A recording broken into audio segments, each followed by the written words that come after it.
பஜாஜ்லேயே ரொம்ப ஃபேமஸான வண்டி தான் இந்த NS200. இது வந்து இல்லாத இடமே பார்க்க முடியாது, எல்லாருக்கிட்டையுமே இந்த வண்டி கிடைக்கும். 2025 நம்ம NS200 இந்த மாடலை நீங்கள் வாங்கலாமா வேணாமான்றதை கிளியராக எக்ஸ்பிளைன் பண்ண போகிறேன், ப்ரோ அண்ட் கான்ஸை. வாங்க வீடியோக்குள்ளே போகலாம்.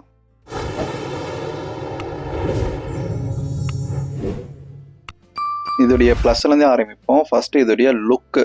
இப்போ வந்து 2025 2 LED DRL கொடுத்துருக்காங்க. உங்களுக்கு செட்டப் வந்து எல்லாமே LED தான் கொடுத்துருக்காங்க. இந்த லுக் வந்து உங்களுக்கு பிடிச்சிருக்கா அப்படின்னா பழைய லுக் வந்து பிடிச்சிருக்கான்னு சொல்லிட்டு கீழே கமெண்ட் பண்ணுங்க. எதுக்காக பழைய லுக்கு கேட்குறீங்கன்னா, ஆமாம், பழைய லுக்குக்கும் அகைன் சேலுக்கு எடுத்துகிட்டு வந்துட்டாங்க. இந்த வண்டியில் சேஃப்டிக்கு ஃபியூச்சராக பார்த்தீங்கன்னா உங்களுக்கு டியூவல் சேனல் ABS கொடுத்துருக்காங்க. அந்த ரிங் இருக்குது பார்த்தீங்களா, இது மோஸ்ட்லி உங்களுக்கு தெரிஞ்சுக்கணும் ABS இருக்கணும்னா அந்த ரிங்குனாலே உங்களுக்கு தெரியும். அதுதான் சென்ஸ் பண்ணி சொல்லணும். ஃப்ரண்ட் அண்ட் பேக் ரெண்டுமே இந்த ரிங்கை நீங்கள் பார்க்க முடியும் NS200ல. அடுத்து பார்த்தீங்கன்னா இந்த வண்டியில் எல்லாரும் சொல்கிற மாதிரி 199.5 cc 24.13 bhp 9750 RPMலையும் 18.74 Nm டார்க்கு 8000 RPMலையும் ரிலீஸ் பண்ணோம். இது வந்து பர்ஃபார்மன்ஸ் அண்ட் நேக்கடு ஒரு ஸ்போர்ட்டான ஒரு வண்டி. ஸோ நீங்கள் பர்ஃபார்மன்ஸ் எதிர்பார்க்குறீங்க, நம்ம சிட்டிலலாம் வேறு லெவலில் இருக்கணும் அப்படின்னா கண்டிப்பாக இந்த வண்டியை சூஸ் பண்ணுங்கள். இது உங்களுக்கு எவ்வளோதான் போகும் டாப் எண்டு பார்த்தீங்கன்னா, நீங்கள் BS3 ஓட்டிட்டு இந்த வண்டியை ஓட்டுறீங்க அப்படின்னா உங்களுக்கு நல்லாவே தெரியும், ஃபீல் பண்ண முடியும் அந்த பவர் வந்து டவுன் ஆனதை. இருந்தாலும் இன்னைக்கு டேட்டில் டாப் எண்டு பார்த்தீங்க அப்படின்னா உங்களுக்கு தாராளமாக ஒரு 140 142 அது மாதிரி வந்து நான் ட்ரை பண்ண ஓரளவு போகுது. ஆனால் பழைய BS3ல இருந்த அந்த பவர் வந்து நான் மிஸ் பண்ணுறேன். யார் யார் மிஸ் பண்ணுறேன்றது கமெண்ட் பண்ணுங்கள். அடுத்த ப்ளஸ் ஆர் மைனஸ் இது அவங்க சப்ஜெக்டிவ்னு சொல்லலாம்.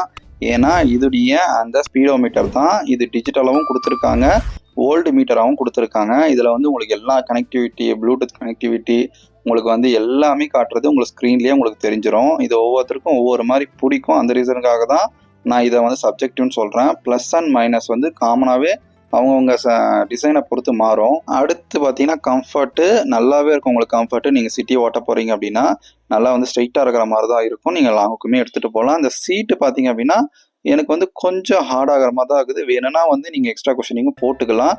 பில்லியன் பார்த்தீங்கன்னா கொஞ்சம் கஷ்டப்பட்டு தான் நீங்கள் உட்கார மாதிரி இருக்கும். ஒருத்தர் வந்து அட்ஜஸ்ட் பண்ணி உக்காந்துக்கலாம். மற்றபடி சோலோ டிரைவருக்கு உள்ள முன்னே வந்து நல்ல வண்டி தான் இது. அடுத்தது வந்து பெரிய ப்ளஸ் பாயிண்ட் தான் இந்த வண்டியோட மெயின்டெனன்ஸ் தான். என்ன ரீசன் பார்த்தீங்கன்னா, இந்த மெயின்டெனன்ஸ் பார்த்தீங்கன்னா உங்களுக்கு ரொம்ப ரொம்ப சீப்பராக இருக்கும் மற்ற பைக்ஸை கம்பேர் பண்ணுறப்போ. ஏன் அப்படின்னா இதுக்கான ஸ்பேர் உங்கள் லோக்கல் நீங்கள் ஸ்பேர் வாங்குற இடத்துல உங்களுக்கு கம்மி ப்ரைஸில் கிடைக்கும். எல்லா விதமான ஸ்பேர் நீங்கள் வந்து லோக்கல் ஆக்சசரிஸ் எல்லாமே வந்து பட்ஜெட் ஃப்ரெண்ட்லியாக உங்களுக்கு இருக்கும். அதுதான் இந்த பட்ஜெட்டில் பெரிய ஒரு ப்ளஸ்ஸாக இருக்குது. இந்த வண்டி பார்த்தீங்கன்னா நீங்கள் லாங் டிரைவே எடுத்துகிட்டு போகலாம். ரெண்டாவது வெயிட்டும் கம்மி, 158 kg. அதுக்கப்புறம் பார்த்தீங்கன்னா கிரவுண்ட் கிளியரன்ஸும் 168 mm இருக்கிறனால மோஸ்ட்லி ஓகேவாக தான் இருக்கும். நீங்கள் தாராளமாக எடுத்துகிட்டு போகலாம். அதே மாதிரி இப்போ வர வண்டிங்க எல்லாமே வந்து அந்த கியர் ஷிஃப்டிங்லாம் ரொம்பவே ஸ்மூத்தாக தான் இருக்குது. அதே மாதிரி சஸ்பென்ஷனும் எனக்கு வந்து சிட்டிக்குள்ளே ஓட்டுறப்போ பெருசாக அந்த பம்பெல்லாம் வந்து அடி வாங்குற மாதிரி தெரியல, நல்லா தான் இருக்குது. அதனால ரொம்ப டேரெக்டாக வந்து உடம்பு மேலே போகிற மாதிரிலாம் இல்லை, ஓரளவு நல்லாவே அப்சர்வ் ஆகுது. அதே மாதிரி நான் எதுவும் ஈட்டிங் இஷ்யூ அது மாதிரி எதுவும் நான் ஃபேஸ் பண்ணலை. நீங்கள் ஒரு 80 to 100 வந்து நல்ல க்ரூசிங்காக இருக்கும். இதை வச்சு நீங்கள் லாங் ட்ரைவ் போகிறதா இருந்தால் எல்லாரும் சொல்கிற மாதிரி நீயும் இவ்வளோ ப்ளஸ்ஸாக சொல்கிறீங்க அப்படின்னா எல்லா வண்டிக்கும் நெகட்டிவ் இருக்கும். இதுக்குமே நெகட்டிவ் இருக்குது. வாங்க நெகட்டிவ்குள்ளே போகலாம். நெகட்டிவில் ஃபஸ்ட்டு பார்த்தீங்க அப்படின்னா அதோடைய பிரேக்கிங் தான். என்னடா சொல்கிறேன் அப்படின்னா, ஆமாம், டியூவல் சேனல் ABS கொடுத்தாலும் அந்த ஒரு பைட்டு, அந்த ஒரு தைரியம் இருக்கும் இல்லையா, அது மாதிரி ரியர் பிரேக்கில் எனக்கு அந்தளவுக்கு கான்ஃபிடென்ட் வரலை. ஃப்ரண்ட் பிரேக் வந்து நல்லா இருக்குது, ஆனால் ரியர் பிரேக்கில் எனக்கு அந்தளவுக்கு கான்ஃபிடென்ட் இல்லை. செகண்ட் இஷ்யூ பார்த்தீங்கன்னா பைக் வந்து ஆஃப் ஆகிற இஷ்யூ தான். சில நேரத்தில் ஸ்டார்ட் ஆக மாட்டேங்குது, இல்லை ரன்னிங்கில் ஆஃப் ஆகுதுன்றது காமனாக இஷ்யூஸாக இருக்குது இந்த வண்டியில். அடுத்து RS200மே இது மாதிரி காமனாக வந்து ஸ்டார்டிங்கில் ஆஃப் ஆகிற இஷ்யூ இருக்குது. ஏன்னா சென்சார் இஷ்யூஸ் காமனாக வந்து இப்போ வர வண்டியில் மோஸ்ட்லி இருக்காது எல்லாமே. ஃப்ரண்ட் சர்க்கிளில் வந்து இந்த இஷ்யூ வந்து ஃபேஸ் பண்ணுறாங்க. நீங்கள் வச்சுருந்தீங்கன்னா இதை ஃபேஸ் பண்ணுறீங்களான்னு மறக்காமல் கமெண்ட் பண்ணுங்கள். மெயினாக வந்து இன்ஜினில் ஆயில் லீக்கேஜ் இருக்குதுன்னு சொல்கிறாங்க. அதே மாதிரி இன்ஜினில் சம் நாய்ஸ் இருக்குதுன்னு சொல்கிறாங்க சில வண்டியில். உங்கள் வண்டியில் ஏதாச்சும் இது மாதிரி இஷ்யூஸை ஃபேஸ் பண்ணிங்கன்னா மறக்காமல் கமெண்ட் பண்ணி பாருங்கள். ஏன் அப்படின்னா நான் சர்வீஸ் சென்டர்லையுமே போய் பார்த்ததுக்குமே அவங்க அதுதான் சொன்னாங்க, சென்சார் இஷ்யூஸ் வந்து நிறையா வருது. அதுக்கப்புறம் பார்த்தீங்கன்னா அந்த ஆயில் லீக்கேஜுமே சில வண்டிகளில் இருக்குன்னு தான் சொல்கிறாங்க. அடுத்து பார்த்தீங்க அப்படின்னா இதோடைய மைலேஜ் தான். 200 cc இருந்தாலும் உங்களுக்கு நீங்கள் அதிகமாகலாம் எதிர்பார்க்க முடியாது. ஆனால் இது பர்ஃபார்மன்ஸ்குள்ளே வரீங்க, அதை ஞாபகம் வச்சுக்கோங்க. நீங்கள் வந்து 35லேருந்து 40 30க்குள்ளே கூட கிடைக்கும் நீங்கள் ஓட்டுற ஸ்டைலை பொறுத்து. ஸோ நீங்கள் மேக்ஸிமம் வந்து மினிமம் 30, மேக்ஸிமம் வந்து ஒரு 38-40 வரையும் நீங்கள் ட்ரை பண்ணலாம். ஃபேமிலிக்கு சூட் ஆகுமா அப்படின்னா, நீங்கள் இப்போ தான் வந்து லவ் பண்ணிட்டு இருக்கீங்க, இல்லை இப்போ தான் வந்து நீங்கள் கல்யாணம் பண்ணியிருக்கீங்க, ஒய்ஃபோட போகணும், நீங்கள் 2 பேர் தான் போகிறீங்க அப்படின்னா ஓகே போகலாம். ஆனால் ஃபேமிலிக்கு வந்து அதாவது அம்மா அப்பா வயசானவங்களுக்கு மேலே கூப்பிட்டு உட்காந்து போனோம், அதுக்கப்புறம் ஃபேமிலியோட போனோம் அப்படின்னா கண்டிப்பாக கஷ்டமாக தான் இருக்கும் இந்த வண்டியில். அதே மாதிரி இப்போ அந்த 2025 நியூவாக அப்டேட் பண்ணி ஏதாச்சும் விடுவாங்கன்னு தான் பார்த்துட்டு இருக்கோம்.